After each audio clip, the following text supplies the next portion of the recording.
नमस्कार दोस्तों, स्वागत करता हूं आप सभी का इस YouTube चैनल में जिसका नाम है राहुल अग्रवाल यूपीएससी। कभी आपने सोचा है कि कोई व्यक्ति मान लो लोकसभा और राज्यसभा दोनों का मेंबर एक साथ बन गया तो क्या होगा? या कभी आपने ऐसा सोचा है कि कोई व्यक्ति जैसे कि नरेंद्र मोदी जब 2014 में दो जगह से चुनाव लड़े थे और दोनों जगह से जीत गए थे, तो क्या होता है ऐसे सिनेरियो में? उसको कौन सी सीट रखनी पड़ेगी भाई और कौन सी सीट छोड़नी पड़ेगी? क्या नियम कानून है भारत में? ये सारा कुछ आज हम डिस्कस करेंगे केसेस ऑफ डबल मेंबरशिप में इस वीडियो में, प्रेजेंटेड ओनली बाय मी राहुल अग्रवाल। सो दोस्तों, अगर आपको ये चैनल पसंद आता है, इसके वीडियोस आपको कुछ ना कुछ सिखाते हैं, तो सब्सक्राइब जरूर कीजिएगा इस यूट्यूब चैनल को जिसका नाम है राहुल अग्रवाल यूपीएससी। तो चलिए सबसे पहले मैं बात कर लेता हूं उस केस की जब कोई व्यक्ति एक साथ लोकसभा और राज्यसभा दोनों के लिए चुना जाए। जस्ट इमेजिन, एक ऐसा केस इमेजिन कर लो, अपने आप को रख के देख लो कि आप एक साथ लोकसभा के लिए भी चुने गए हो, आप लोकसभा का चुनाव भी जीत गए और आप राज्यसभा का भी चुनाव जीत गए। एक साथ दोनों के आप चुनाव जीत चुके हो, तो क्या होगा? क्योंकि हमारा कॉन्स्टिट्यूशन आर्टिकल 101 में यह कहता है कि an individual can not be a member of both house of parliament. Clear cut संविधान ने बोल दिया कि आप दोनों हाउस के मेंबर नहीं रह सकते। या तो आप लोकसभा के मेंबर रहोगे या तो आप राज्यसभा के मेंबर रहोगे। अब वो आप देख लो भैया, आपको क्या करना है। अगर आप सोचो कि मेरे दोनों हाथ में लड्डू रहे, मुझे लोकसभा भी मिल जाए राज्यसभा भी मिल जाए, तो वो पॉसिबल नहीं है मेरे दोस्त। तो ऐसे केसेस में क्या होता है? ऐसे केसेस में आपको विद इन 10 दिनों के भीतर, ठीक है, 10 डेज के विद इन आपको यह बताना पड़ेगा कि दोनों में से कौन सा हाउस यू वांट। ठीक है, 2 लड्डू हैं, आपको बताना पड़ेगा कि आपको बूंदी का लड्डू खाना है या फिर आपको नारियल का लड्डू खाना है। आप सोचोगे कि मुझे दोनों लड्डू खाना है, तो नहीं भैया, दोनों लड्डू नहीं खा सकते। डॉक्टर ने, यानी कि हमारे कॉन्स्टिट्यूशन डॉक्टर ने मना किया है, एक ही लड्डू खा सकते हो। तो 10 दिन के भीतर आपको बताना है। अब आप ये सोचो कि आपने मान लो 10 दिन के भीतर बता दिया कि चलो मुझे लोकसभा की सीट रखनी है, मुझे राज्यसभा की सीट नहीं रखनी, तो फिर ऐसे में आपको लोकसभा की सीट मिल जाएगी, राज्यसभा की सीट आपकी गई हाथ से। ठीक है, लेकिन मान लो मैं बहुत आलसी हूं और मैं 10 दिन के भीतर ये डिसाइड नहीं कर पाया। मैं नहीं डिसाइड कर पाया क्योंकि मुझे नारियल का लड्डू भी पसंद है, मुझे बूंदी का लड्डू भी पसंद है। मैं दोनों लड्डू अपने मुंह के पास लाके एकदम, मतलब मैं कुछ डिसाइड ही नहीं कर पा रहा। तो क्या होगा? ऐसे केस में आपकी जो राज्यसभा की सीट है ना, वो आपके हाथ से चली जाएगी। ठीक है, आपको फिर लोकसभा का ही मेंबर रहना पड़ेगा। तो भाई कुल मिला के डॉक्टर ने आपको टाइम दिया, आपको बोला कि आप डिसाइड कर लो कि नारियल का लड्डू या बूंदी का लड्डू। अगर आप डिसाइड नहीं कर पा रहे हो तो फिर डॉक्टर ने बोला अब तेरे को बूंदी ही खानी पड़ेगी, अब तू नारियल नहीं खा सकता। समझ रहे हो आप बात को? तो बस वही चीज यहां पे लागू होती है कि 10 दिन के भीतर आप बता दो कौन सा हाउस आपको रखना है। नहीं बता पाए तो आपकी राज्यसभा की सीट बाय डिफॉल्ट आपके हाथ से चली जाएगी, आपको फिर लोकसभा की सीट रखनी पड़ेगी।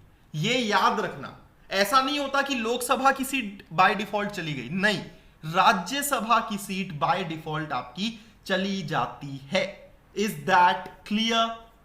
बहुत इंपॉर्टेंट कॉन्सेप्ट है ये, बहुत ही ज्यादा इंपॉर्टेंट कॉन्सेप्ट है। अब ये भी आपके मन में सवाल आ रहा होगा, कुछ बच्चे बहुत डिटेल में जाने की कोशिश करते हैं कि सर 10 दिन के भीतर किसको बताना पड़ेगा? तो 10 दिन के भीतर आपको लिख के राइटिंग में इलेक्शन कमीशन ऑफ इंडिया के सेक्रेटरी को देना पड़ेगा और आपको बताना पड़ेगा कि मैं ये वाली सीट रखना चाहता हूं इस हाउस की। ठीक है, तो ये केस आप समझ गए। अगर अब आपसे कोई पूछे कि कोई लोकसभा राज्यसभा दोनों का मेंबर बन गया तो क्या होगा? 10 दिन के भीतर आपको बताना पड़ेगा, नहीं तो आपकी राज्यसभा की सीट गई हाथ से। ठीक है, चलो बहुत अच्छी बात है।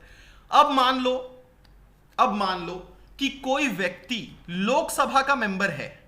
ठीक है, लोकसभा का मेंबर है, लोकसभा का मेंबर रहते रहते वो राज्यसभा का चुनाव जीत गया। ठीक है, मतलब कि आप ऑलरेडी लोकसभा के मेंबर हो और आप 2 साल बाद या 3 साल बाद राज्यसभा का इलेक्शन लड़ते हो और आप जीत जाते हो। तो ऐसे केसेस में क्या होता है? ऐसे केसेस में आपकी लोकसभा की सीट जो है वो आपके हाथ से चली जाती है। तो ये हमेशा याद रखना।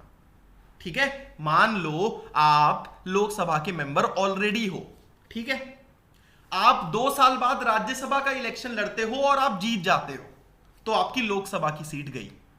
इसका उल्टा केस अगर मैं लूं कि आप मेंबर हो राज्यसभा के और आप लोकसभा का इलेक्शन लड़ते हो और आप जीत जाते हो, तो आपकी राज्यसभा की सीट खाली हो जाती है। तो ऐसा ही अभी हुआ इस चुनाव में जो 2019 में हुआ था। अमित शाह राज्यसभा के मेंबर थे, ठीक है, राज्यसभा के मेंबर तो वो ऑलरेडी थे। उन्होंने लोकसभा का चुनाव लड़ा और वो जीत गए वो। 23 मई को इलेक्शंस के रिजल्ट आए थे। 23 मई को पता चला कि वो लोकसभा के मेंबर बन चुके हैं। तो उस दिन से उनकी राज्यसभा की जो सीट थी ना वो खाली हो गई, क्योंकि आप दोनों हाउस के मेंबर एक साथ नहीं रह सकते। ये बात समझ में आ गई?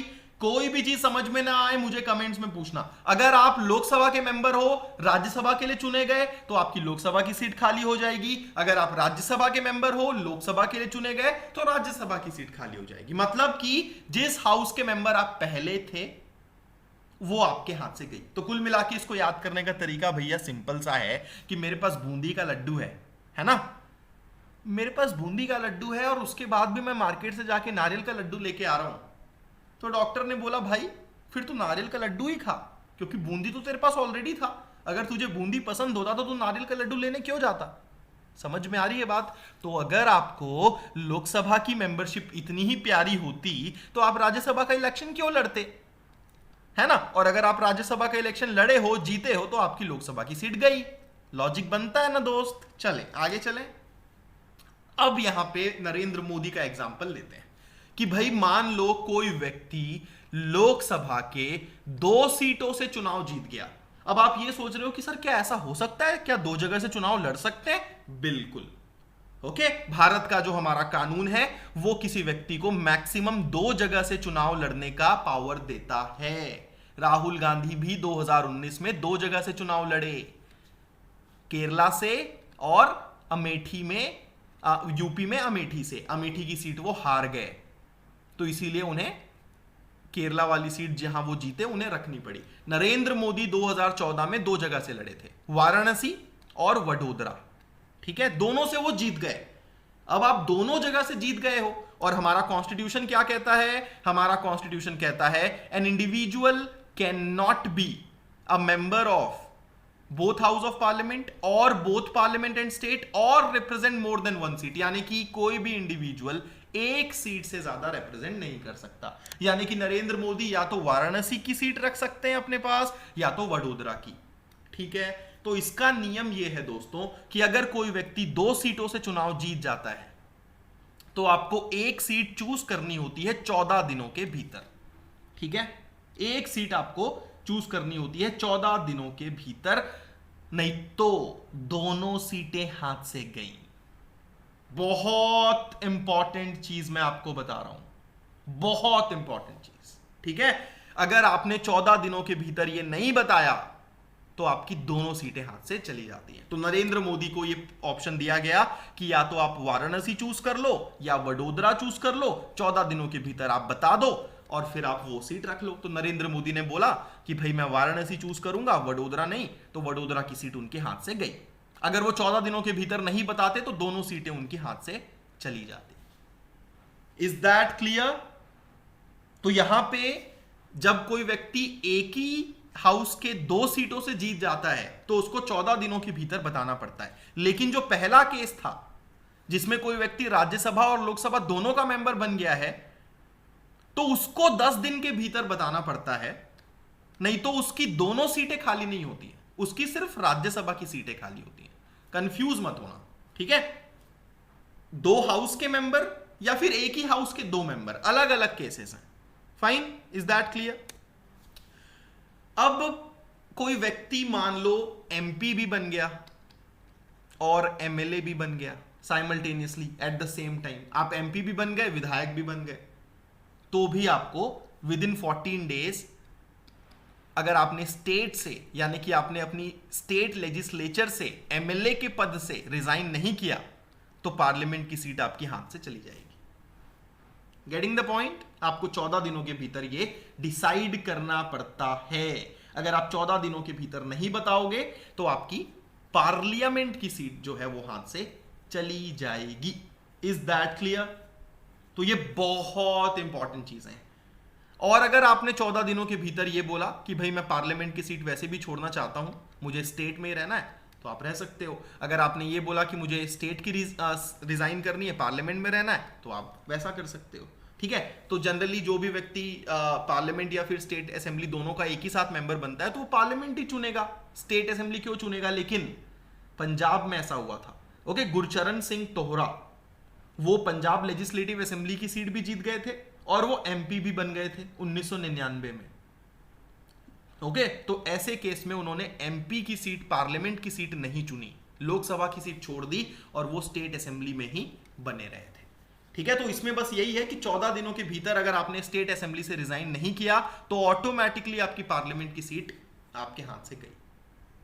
Is that clear? तो दोस्तों ये बहुत इंपॉर्टेंट चीजें हैं। उसी तरीके से अगर कोई व्यक्ति किसी स्टेट में काउंसिल्स भी हैं, 6 राज्यों में काउंसिल्स हैं, अगर कोई व्यक्ति स्टेट असेंबली और काउंसिल दोनों का मेंबर बन गया तो आपको एक जगह से रिजाइन करना पड़ेगा, क्योंकि आप दोनों हाउस के मेंबर एक साथ नहीं रह सकते। तो ये है कुछ केसेस। आपको समझ में आ रही है चीजें कि ये सारे केसेस कितने इंपॉर्टेंट हैं यहां पे। अगर कोई व्यक्ति राज्यसभा लोकसभा दोनों हाउस का मेंबर एक साथ बन गया तो 10 दिन के भीतर बताना पड़ेगा, नहीं तो राज्यसभा की सीट गई। अगर कोई व्यक्ति जो कि ऑलरेडी लोकसभा का मेंबर है और राज्यसभा से जीत गया बाद में, तो उसकी लोकसभा की सीट खाली हो जाएगी और उसका वाइसी वर्सा, अगर राज्यसभा का मेंबर है और लोकसभा से जीत गया तो राज्यसभा की सीट खाली होगी। जो आपका फर्स्ट हाउस था जहां के आप ऑलरेडी मेंबर थे वो आपके हाथ से चली जाएगी। उसी तरीके से अगर कोई व्यक्ति एक ही हाउस के 2 सीटों से जीतता है तो 14 दिनों के भीतर बताना पड़ेगा, नहीं तो दोनों हाथ से चले जाएंगे। और सेम केस होगा आपका स्टेट और पार्लियामेंट में, आपको 14 दिनों के भीतर स्टेट से रिजाइन करना पड़ेगा, नहीं तो आपकी पार्लियामेंट की सीट जो है वो वेकेंट हो जाएगी। Is that clear? तो कहां 14 दिन है, कहां 10 दिन है, कहां दोनों सीटें वेकेंट हो जाती हैं, कहां सिर्फ एक ही सीट वेकेंट होती है बाय डिफॉल्ट, ये आपको ध्यान में रखना है। इस वीडियो के बाद आपको आसानी से समझ में आ जाएगा। तो कहीं पे भी आपको कोई भी डाउट हो मुझे बताइए कमेंट्स में दोस्तों। मैं आपकी सारी दुविधा क्लियर जरूर करूंगा। सब्सक्राइब कीजिए इस YouTube चैनल को जिसका नाम है Rahul Agrawal UPSC. Bell icon जरूर प्रेस कीजिएगा ताकि नोटिफिकेशंस आप तक आती रहे। धन्यवाद दोस्तों, मिलता हूं बहुत जल्दी।